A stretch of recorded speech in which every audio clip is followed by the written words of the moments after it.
हरिद्वार के हिल bypass road पर मिला युवक का शव। पेड़ से लटका पाया गया मृतक युवक का शव। पिथौरागढ़ के रांथी में ऑल्टो कार खाई में गिरी। हादसे के दौरान कार सवार 2 लोगों की हुई मौत। देहरादून में चोरों ने शराब के ठेके पर की चोरी। लाखों की नकदी पर किया हाथ साफ। आपदा के बाद छोटे वाहनों के लिए खुला भवाली खैरना मार्ग। बीते दिनों आई आपदा से बंद पड़ा था सड़क मार्ग।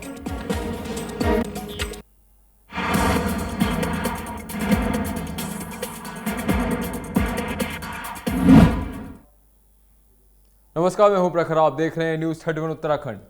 आइए अब रुख कर लेते हैं उत्तराखंड की खबरों का। डोईवाला में अचानक हुई बारिश और ओलावृष्टि से गन्ने व धान की फसल को भारी नुकसान पहुंचा है। वहीं धान की कटी हुई फसल भी बर्बाद हुई है, जिससे किसान मायूस हैं। वहीं किसानों की मांग है कि फसलों का जो भी नुकसान हुआ है उसका शासन द्वारा आकलन किया जाए और किसानों को मुआवजा दिया जाए। आपको बता दें कि कुछ दिन पूर्व भी प्रदेश में हुई बारिश की वजह से किसानों को भारी नुकसान हुआ था और अब एक बार फिर बारिश ने किसानों की मुश्किलें और बढ़ा दी हैं। नुकसान का तो आधा नुकसान हो गया लगभग ना। ओले भी आए काफ़ी और बारिश भी थी और हवा थी बहुत ज़्यादा, तो इसमें लगभग आधा नुकसान हो गया धानों का। हाँ, ये जो है ना, जब धान सुखो के छितवा के जब खुटवाएंगे ये टूट जाएंगे लगभग, और इसमें जो है मार्केट में रेट भी नहीं मिल पाएगा। हाँ, किसानों का बड़ा नुकसान है। वैसे तो गन्ना भी गिर गया, लेकिन चलो गन्ना कम नुकसान है, लेकिन धानों का ज़्यादा नुकसान है।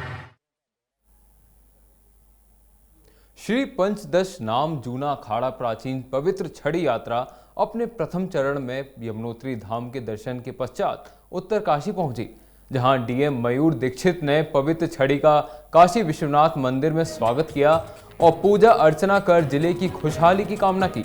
इसके बाद स्थानीय नागरिकों ने पवित्र छड़ी के दर्शन किए और संतों का आशीर्वाद लिया।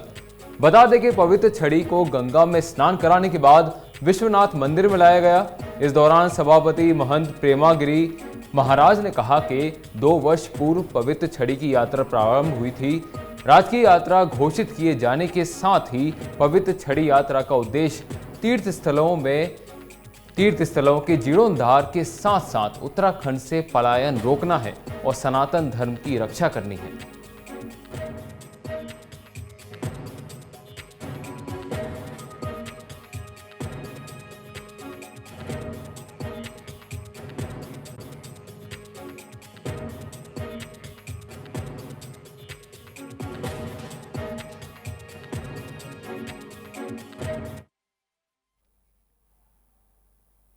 खटीमा में वन निगम के डिपो अधिकारी का आक्रोशित लकड़ी के ठेकेदारों ने घेराव किया और गंभीर रूप आरोप लगाते हुए निगम ने जब्त की हुई लाखों की बेशकीमती लकड़ी को कौड़ी के भाव बेच दिया। दरअसल वन विभाग खटीमा रेंज में सागौन आदि की कई लॉट जब्त की गई थी, जिनको वन निगम के माध्यम से वन विभाग ने लकड़ी के व्यापारियों को बिना पूर्व सूचना के कौड़ियों के भाव में नीलाम कर दिया, जिसकी भनक लगते ही निगम के लकड़ी ठेकेदारों में आक्रोश फैल गया और ठेकेदारों ने आरोप लगाया कि बिना लिस्ट जारी किए और बिना सूचना दिए बेशकीमती लकड़ी को नीलाम कर दिया गया। वहीं लकड़ी की ठेकेदार मुकुंदी मित्तल ने बताया कि इस नीलामी के बारे में हमें कोई जानकारी नहीं दी गई थी। वहीं डिपो अधिकारी रमी राम ने बताया कि कीलपुरा रेंज के अधिकारियों और डीएसएम के उपस्थिति में एक लॉट नीलाम किया गया और जिसकी कोई भी सेल लिस्ट मेरे पास नहीं है। नीलामी हॉल के अंदर हम लोग सारे ठेकेदार जो मंडी के हैं 4 बजे तक यहाँ उपस्थित थे। हमें C1 के बारे में जो लाट रखी गई उसके बारे में कोई जानकारी नहीं, ना ही कोई हमें पेपर मिला, जबकि ऑक्शन होने से पहले हमें लिस्ट मिलती है, लिस्ट जारी होती है कि साहब ये इस समय ऑक्शन होने वाला है। हमें कोई ना ऑक्शन की जानकारी कुछ नहीं। आज हमें गोपनीय सूत्र से मालूम चला कि वो 26 नग की लाट जो विवादित थी वो मतलब अपने मूल से भी कहीं कम दे दी गई है। उनका ये कहना है कि हमारे पास वन विभाग के आए थे उन्होंने हमसे लिस्ट उसी सेम डेट लिस्ट दी जो हम जारी नहीं कर पाए। और हमारे डीएसएम साहब इन लोगों ने नीलाम किया। तो कितनी लॉटें का नीलामीकरण किया गया? केवल एक लॉट है, 123। तो उसके जो है पेपर क्या मौके पर आपके पास मौजूद हैं कि जो सेल के पेपर बनाए जाते हैं वो आपके पास मौजूद है? पेपर तो सेल लिस्ट नहीं है हमारे पास। तो आप बिना सेल लिस्ट के कैसे जो है विभाग ने नीलाम कर दिया? ये तो अब किलपुरा रेंज ऑफिस जाना है, वो जाना है। उत्तराखंड में पिछले दिनों आपदा से भारी नुकसान हुआ है, जिसके बाद सभी राजनीतिक और प्रशासनिक अधिकारी आपदा प्रभावित क्षेत्रों का दौरा कर रहे हैं। इसी क्रम में उत्तराखंड के पुलिस महानिदेशक अशोक कुमार ने भी आपदा क्षेत्रों का दौरा किया और हल्द्वानी पहुंचने पर उन्होंने बताया कि इस बार आपदा में पुलिस ने सराहनीय काम किया है, जिसमें पुलिस के द्वारा 65,000 लोगों को बचाया गया है। वहीं डीजीपी अशोक कुमार ने बताया कि पुलिस के द्वारा रेस्क्यू अभियान अभी भी जारी है और राहत बचाव कार्य तत्काल किया जा रहा है। वहीं जिन पुलिसकर्मियों ने आपदा के दौरान अहम भूमिका निभाई है, उन्हें 26 जनवरी को सम्मानित किया जाएगा। वहीं पुलिस निरीक्षक अशोक कुमार ने ये भी कहा कि मैं पूरे कुमाऊं के आपदाग्रस्त इलाकों का दौरा करने के लिए निकला हूं और दौरे के दौरान आपदा प्रभावितों को तुरंत राहत सामग्री उपलब्ध कराने के लिए पुलिस अधिकारियों को निर्देशित किया गया है।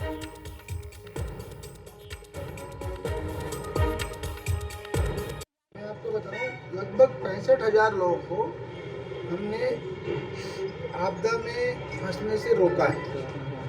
ठीक है ना, उनको मतलब वार्निंग 24 घंटे पहले आ गई थी। तो लगभग 48,000 गढ़वाल में और 17,000 कुमाऊं में, ठीक है, 17-18,000 कुमाऊं में, इनको हमने जो है समय पे रोक दिया ऊपर चढ़ने से, जिससे ये आपदा में नहीं फंसे। दूसरा, हमने लगभग 48,000 लोगों को जो है इवैक्यूएट किया है टाइमली, ठीक। और तीसरा, रेस्क्यू जो है वो 9,900 कुछ हुआ है, जिसमें से 500 गढ़वाल में हुआ है और 9,500 कुमाऊं में। रेस्क्यू जो है ज़्यादा है। जहाँ तक डेथ की बात है, अभी तक 76 डेथ हुई है कुल और 14 लोग मिसिंग हैं। 76 में से 59 कुमाऊं में है और 17 गढ़वाल में डेथ हो चुकी है। बीते दिनों हुई भारी बारिश से अल्मोड़ा में बिजली विभाग को भारी नुकसान हुआ है। विभाग को जिले के अल्मोड़ा डिवीज़न में 1 करोड़ से अधिक का नुकसान हुआ है और रानीखेत डिवीज़न में 20 लाख, जबकि भिकियासैंण डिवीज़न में 24 लाख रुपए का नुकसान हुआ है। वहीं अल्मोड़ा डिवीज़न के अधिशासी अभियंता का कहना है कि आपदा से अल्मोड़ा डिवीज़न में भारी क्षति पहुंची है। भूधंसाव के कारण कई जगहों पर बिजली के पोल गिर गए हैं, जिससे तारों को काफ़ी नुकसान हुआ है। वहीं विभागीय अधिकारियों का कहना है कि जिले में लगभग सभी क्षेत्रों में विद्युत आपूर्ति सुचारू रूप से कर दी गई है और कई क्षेत्रों में आ रही लो वोल्टेज की समस्या को भी जल्द सही करा दिया जाएगा।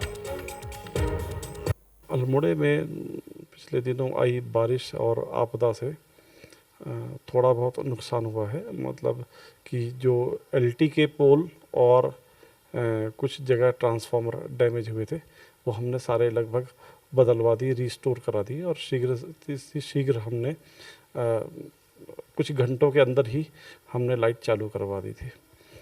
जो नुकसान हुआ है लगभग जो है 1-1.5 करोड़ का है, क्योंकि जिसमें 1 करोड़ के आसपास का है, क्योंकि उसमें पोल बह गए थे और कुछ जो है ट्रांसफार्मर भी डैमेज हुए हैं। तो वो हमने तुरंत ही हमने स्टोर से लेके रीस्टोर करा दिया है। अब उनके एस्टीमेट बना के शासन को भेजे जा रहे हैं। गंगा नदी को निर्मल और अविरल स्वच्छ बनाने की मुहिम जारी है, जिसके तहत यूपी के प्रयागराज स्थित त्रिवेणी संगम से गंगा सागर होते हुए विश्व की अनूठी नीलकंठ गंगा परिक्रमा पदयात्रा तीर्थ नगरी देवप्रयाग पहुंची। बता दें कि ये चुनौतीपूर्ण पदयात्रा जल्द ही Guinness book of world records में भी दर्ज होगी। यात्रा की अनोखी बात यह है कि इस दौरान गंगा को पार नहीं करना है। आपको ये भी बता दें कि 16 दिसंबर 2020 को ये पदयात्रा 6 लोगों के द्वारा शुरू की गई थी। अब इसमें अल्मोड़ा के रिटायर्ड कर्नल आरपी पांडे और अहमदाबाद गुजरात के किसान हिरेन भाई पटेल रह गए हैं। ये दोनों लोग किसी प्रेरणा से कम नहीं है, क्योंकि इन्होंने उम्र की दुश्वारियों को पीछे छोड़कर आगे बढ़ने का संकल्प लिया है। इससे सभी आश्चर्यचकित हैं।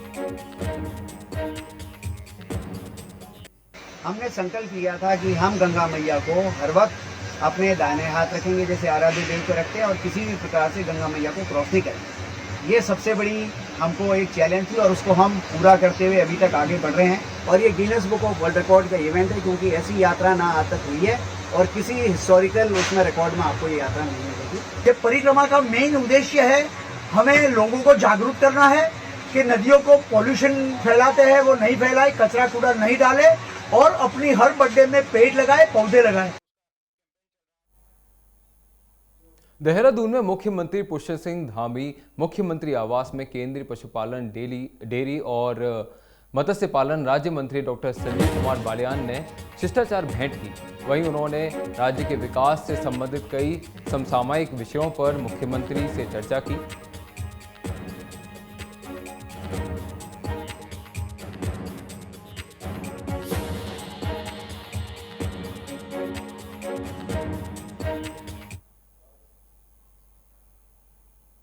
देहरादून के कांग्रेस मुख्यालय में पूर्व मुख्यमंत्री हरीश रावत ने प्रेस वार्ता का आयोजन किया।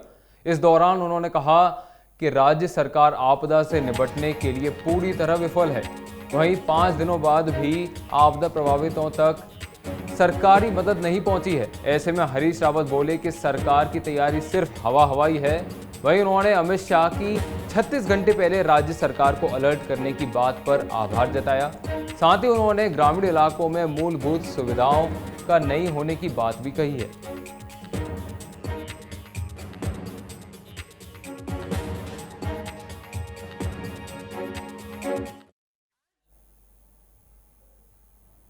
उत्तराखंड बुलेटिन में अभी इतना ही। बाकी खबरों के लिए देखते रहिए न्यूज़ 31 उत्तराखंड। धन्यवाद।